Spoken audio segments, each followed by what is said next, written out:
울산 화력발전소 보일러타워 붕괴 사고가 일어난 지 오늘로 사흘째입니다. 현장에는 무거운 자재가 겹겹이 쌓여 있지만 주변 타워의 붕괴 위험 때문에 중장비 사용이 제한되고 있는데요. 중수본은 빠른 수색을 위해 4고 타워 양쪽에 있는 4호기와 6호기 타워 해체도 진행하기로 결정했습니다. 자세한 내용은 현장에 나가 있는 취재기자 연결해서 들어보죠. 전동훈 기자. 네, 저는 지금 울산 화력발전소 보일러타워 붕괴 사고 현장에 나와 있습니다. 제 뒤로 보시는 것처럼 지금 넘어진 구조물이 타워 5호기입니다. 양 옆으로는 타워 4, 6호기가 있는데요. 타워 4호기와 6호기도 취약화 작업이 어느 정도 이루어져 있는 상태이기 때문에 불안정합니다. 따라서 사고 현장에 섣불리 크레인 장비를 동원한다면 2차 피해가 발생할 수도 있습니다.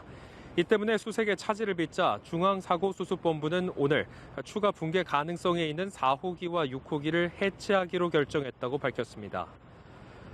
어제 오후 11시 피해자 가족 대표 등이 참여한 회의에서 이같이 결정하고 발파에 필요한 준비 작업을 시작했는데요. 당초 4, 6호기 해체와 보강을 놓고 논의가 이어져 왔지만 해체로 가닥을 잡았고 이르면 다음 주 발파가 될 것으로 전망됩니다. 4, 6호기가 해체되면 크레인 등 중장비를 동원할 수 있어 매몰자 구조 속도를 높일 수 있을 걸로 기대됩니다. 네, 주변 타워 해체 전까지는 계속 수색에 어려움을 겪을 걸로 예상이 되는데요. 매몰자 2명의 위치 파악도 아직이라고요. 네, 소방당국이 밤샘 작업 이후 오늘 오전에도 계속해서 수색 작업을 벌이고는 있지만 아직 매몰자 5명 중 2명의 위치는 파악하지 못한 상태입니다. 현장은 바람도 많이 불고 한때 빗방울이 떨어져서 구조대원들이 활동하는 여건은 좋지 않아 보입니다. 현장 내부에는 철골 기둥과 각종 잔해들이 얽히고 설켜 있지만 2차 붕괴 위험성도 배제할 수 없어 중장비 동원은 안 되고 있는 상황입니다. 소방당국은 육안으로 확인할 수 있는 부분은 전부 수색했고 미확인된 2명은 자재들에 완전히 눌려서 육안이나 내시경 장비로 수색할 수 없는 부분에 있는 것으로 추정하고 있는데요. 소방당국의 관련 브리핑 들어보시죠. 완전히 눌려져서 이렇게 안 보이는 부분은 지금 현재는 일부 있기 때문에 그 부분에는 우리가 이제 할 수 있는 그런 장비로 조금 좀 한계가 있다 이렇게 보시면 되고 우리가 볼 수 있는 부분은 다 봤다 이렇게 보시면 됩니다. 위치가 확인된 3명에 대해서도 무거운 H빔에 눌려있는 등 당장 밖으로 구조하기 어려운 구조라고 당국은 전했습니다. 현재까지 사망 판정을 받은 작업자는 3명, 사망으로 추정되는 작업자는 2명, 생사와 위치가 파악되지 않은 작업자는 2명입니다. 지금까지 울산 화력발전소 보일러타워 붕괴 사고 현장에서 연합뉴스 TV 전동훈입니다. 네, 전해드린 것처럼 울산 화력발전소 붕괴 사고 구조 작업 사흘째 이어지고 있습니다. 하지만 추가 붕괴 위험 등으로 구조 작업이 쉽지 않은 상황인데요. 이송규 한국안전전문가협회 회장 연결해서 이야기 나눠보도록 하겠습니다.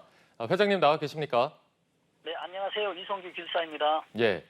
자, 사고 발생 사흘째가 됐고 저희가 지금 기다리고 있는 구조 소식은 들려오지 않고 있습니다. 현재 3명이 숨지고 2명은 사망 추정, 또 나머지 2명은 여전히 행방이 확인되지 않은 것으로 파악이 됐는데 지금 구조 작업 어떻게 진행되고 있습니까? 지금 앞에서도 지금 얘기가 나왔습니다만은 지금 사고가 그제죠. 6일 오후 2시에 지금 이 건물이 지금 붕괴가 됐었거든요. 예. 근데 그때 당시에 작업자가 총 9명이었습니다.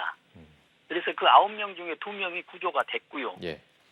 그다음에 나머지 7명 중에 지금 현재 오늘 기준, 이 시간 기준으로는 7명 중에 2명은 매몰 위치가 지금 미확인돼서 지금 실종 상태로 봐야 되겠죠. 그리고 나머지 5명은 사망 판정을 받았거나 아니면 사망 추정으로 지금 상황이 되고 있습니다. 그래서 결과적으로 9명 중에 2명 구종, 나머지 7명 중에 2명은 매몰 위치 미확인, 나머지 5명은 사망이나 사망 추정, 이런 지금 상황으로 보면 되겠습니다. 네. 지금 소방당국을 보면 각종 장비, 구조견을 동원해서 수색을 이어가고 있지만 저희가 항상 2차 붕괴에 대한 걱정을 해야 될 텐데 지금 이 2차 붕괴 우려 때문에 접근 자체가 쉽지 않다고 하거든요. 현장 상황이 지금 어떤 상태인 겁니까? 그렇습니다. 지금 말씀하신 대로 2차 붕괴 위험이 아주 절박한 상황이거든요. 왜냐하면 이 건축물이 40년이 지난 노후 구조물이에요. 네네. 지금 1981년도에 건축됐거든요. 그래서 지금 상황에서는 매몰자 위치를 확인해야 되고 지금 매몰자 위치가 확인된 사람을 구조하기 위해서는 구조물들을 절단하고 들어가야 되거든요. 그러나 절단할 경우에는 노후화가 됐기 때문에 어디에서 또 무너지면서 2차 붕괴가 날 수 있다라는 어떤 위험도가 있습니다.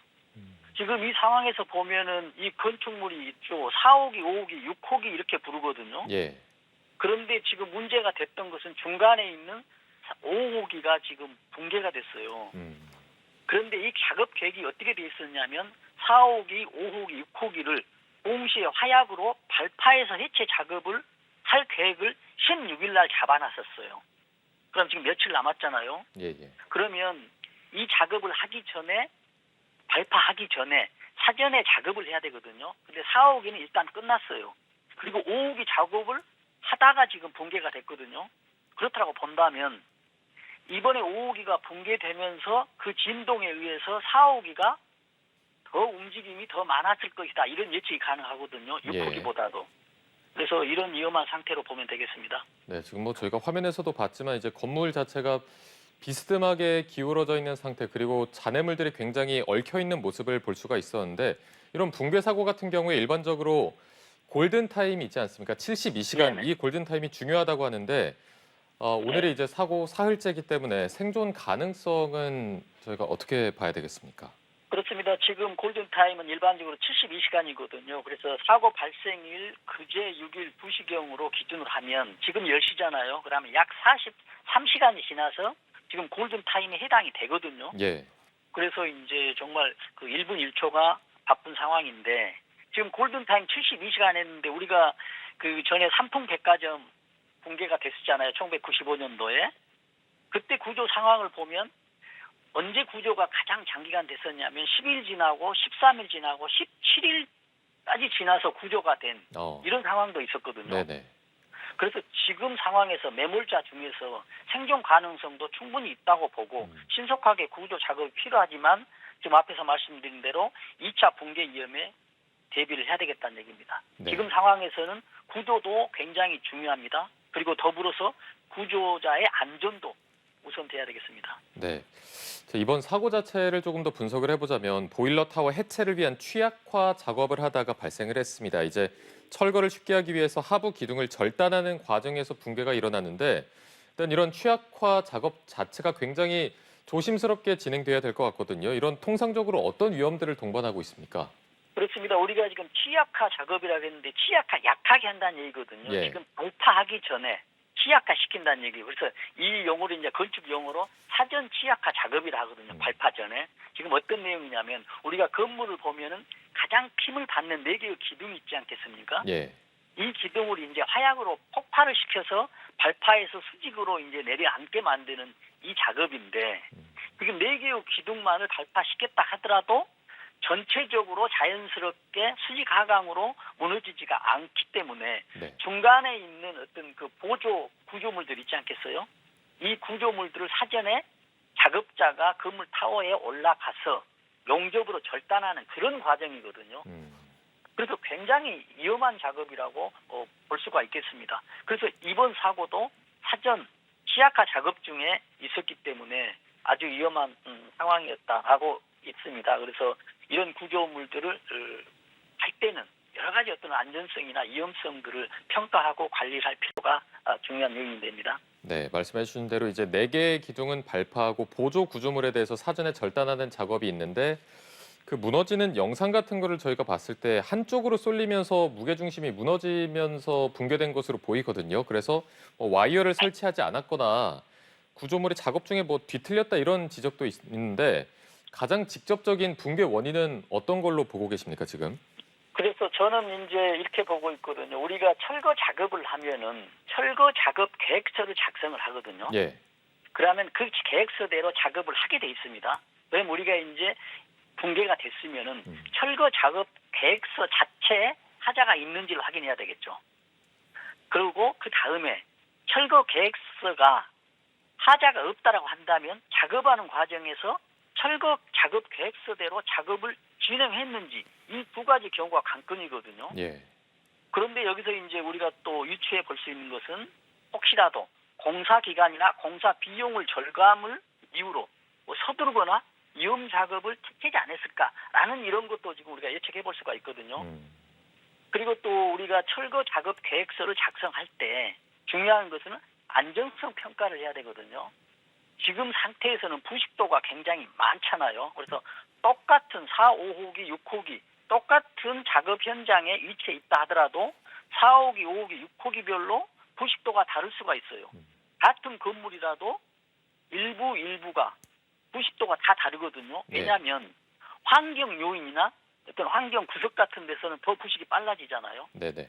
한 번 부식이 시작되잖아요. 그럼 부식 속도가 굉장히 빨라집니다. 그래서 같은 건물이라도 부식 차이가 굉장히 많거든요. 그래서 이번에 무너진 곳도 한쪽에서 무너졌잖아요.